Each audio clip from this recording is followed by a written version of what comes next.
Hey team, how's it going? So I'm going to start cutting these videos and let me know if you like them.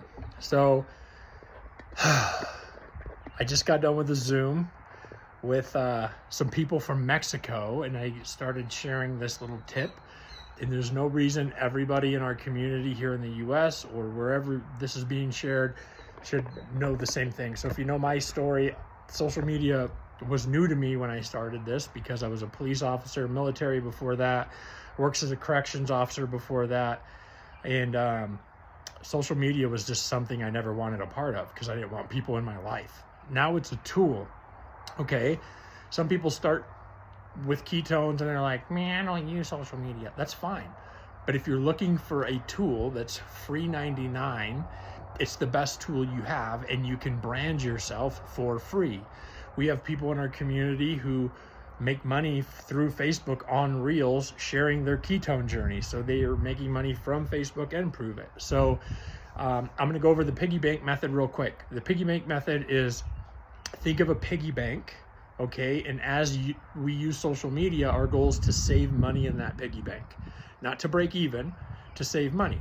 So how do we save money in that piggy bank? Every time we post on social media that has nothing to do with ketones, you got to put a quarter in that piggy bank. Okay, so ways to think about what to post. Think about who you are, what you love, and what you want to share. That will change, right? But for me, if you watch my journey when I first started with ketones, I started, every time I did a video, I announced it like this, and it was exhausting. It wasn't me, and it was hard for me to continue that. So really write down 5 things that are you. Mine is, I love America. I love my dogs. I love recovery. Ketones is one of them. Traveling, all the stuff, right? So if you're like, what do I post? You know, if you go on a walk, or I do sunsets and sunrises, and I do earth grounding, and I go to the gym, and I drive, and I eat, and I meet with people, and I talk to people. And so I share all of that, right? And if you look at my social media, it's more of do as I say, not as I do, because, you know, even the way that I'm doing it, some people, if they came out of the gate starting like that, people are like, what in God's name? But if you're sharing an organic journey, then I use my stories a lot. So real quick, let's go back to the piggy bank method. So sunset, quarter. My kids and I, you know, mowing the lawn, quarter. Whatever, quarter. I post something about a sale, and it is, I take $1 out of the piggy bank.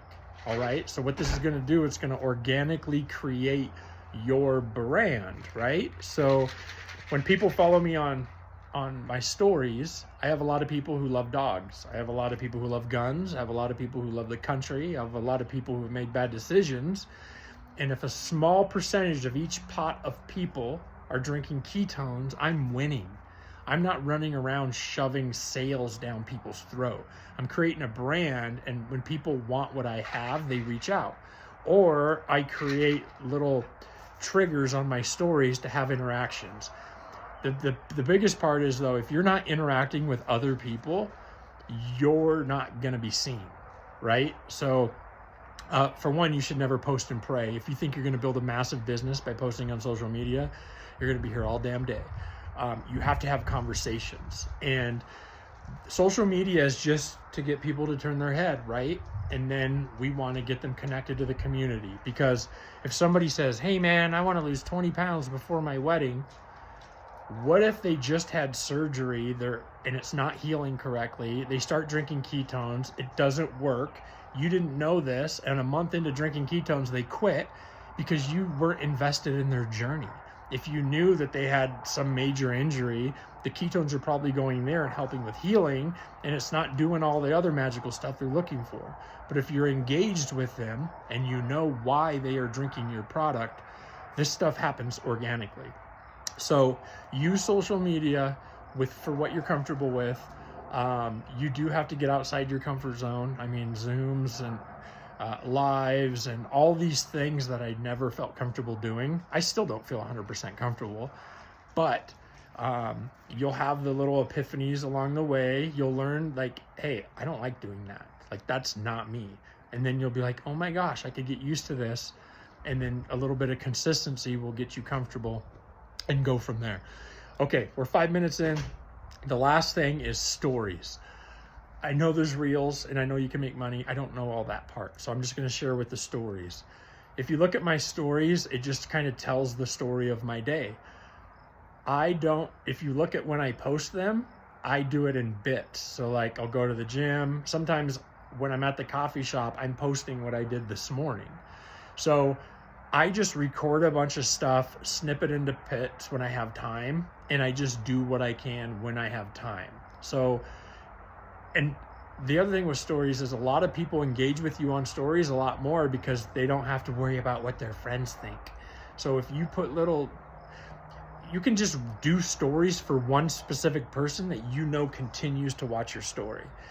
If I see a drunk firefighter who got fired and I know he could take over the world, but he's just a lazy turd right now, I'll post stories for him. Just only things that he'll know. He has no idea it's for him, but you can speak to people passively. I promise you, because maybe it's because I do interventions. Nobody is happy. Very rare. Nobody feels like they got life down. Very rare. And I believe we have something that can help.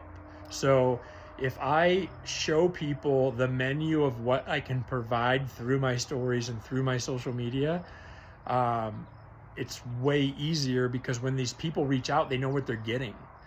Nobody hits me up and complains about price and wonders if they can keep drinking it. When they hit me up, they're ready to take on a new journey.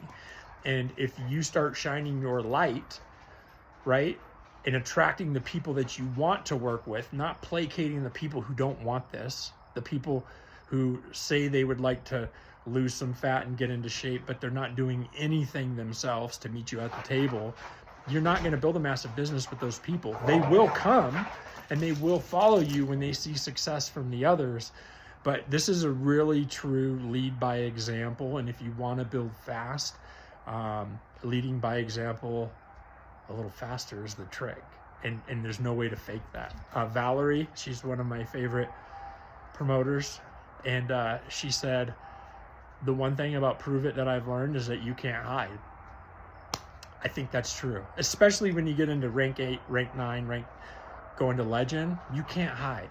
Those people that you see there, they're themselves, and they probably piss people off through themselves so much. But they've attracted like-minded people and they're moving in the right direction. The other ones are either trying to catch up, trying to drop some vices so they can catch up, or it's going to be goodbye, because you have to come to the table. And for you as promoters, you only get one battery charge a day.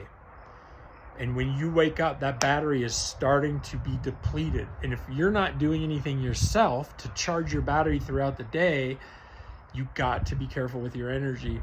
One energy vampire at 9 in the morning could mess up your entire day. And you could miss so many other opportunities that are occurring right in front of you because somebody threw you sideways. So let me know if this helped. There's a couple of different tips in there, but I appreciate you guys and feel free to share this. All right, have a good one. Peace.